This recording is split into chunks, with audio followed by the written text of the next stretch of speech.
On a rainy November night, Sarah was driving home from her friend's house.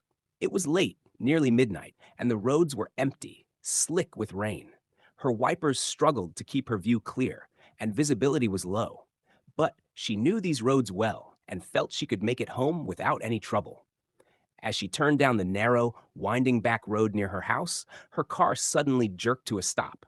The engine sputtered and died. She frowned, twisting the key in the ignition, but nothing happened.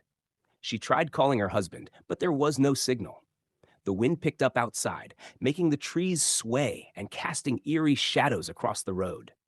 With no other option, Sarah decided to walk the rest of the way.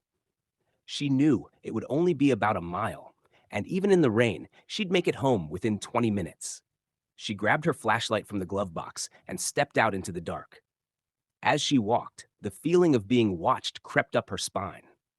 She'd lived in this area for years and never felt unsafe, but tonight, the woods seemed different. She could hear twigs snapping and leaves rustling, though she saw no animals. She kept telling herself it was just the wind or maybe a raccoon scurrying around. But as she got closer to home, the sounds grew louder, like footsteps. Finally, she stopped and turned around, shining her flashlight behind her. She expected to see empty road, maybe a few trees, but instead, there was a figure, a tall man, standing motionless in the middle of the road about 20 feet away. She couldn't make out his face. His features seemed blurred by the shadows, and he didn't move. He just stared. Panicked, Sarah quickened her pace, her heart thudding as she resisted the urge to look back. The rain began to pour harder, and the footsteps started again, closer this time. She broke into a run, her breath coming in gasps as her house finally came into view. But when she reached her front porch, her keys were gone. She must have left them in the car. She pounded on the door, calling for her husband, but there was no answer. She didn't have time to figure out why. She could feel the figure behind her, watching, waiting.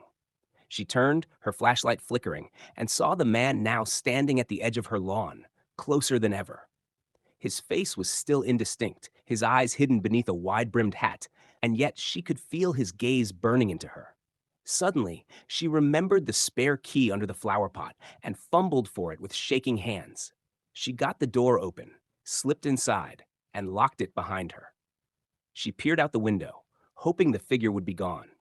But he was still there, standing just a few feet from her front door, staring directly at her. Sarah backed away from the window, her heart pounding as she tried to think of what to do. She grabbed her phone, but still, there was no signal. The power flickered, and then the lights went out, leaving her in darkness. She could hear footsteps on her front porch, slow and deliberate. Then she heard a soft whisper, just outside the door. "I'm here." The footsteps stopped, and everything went silent.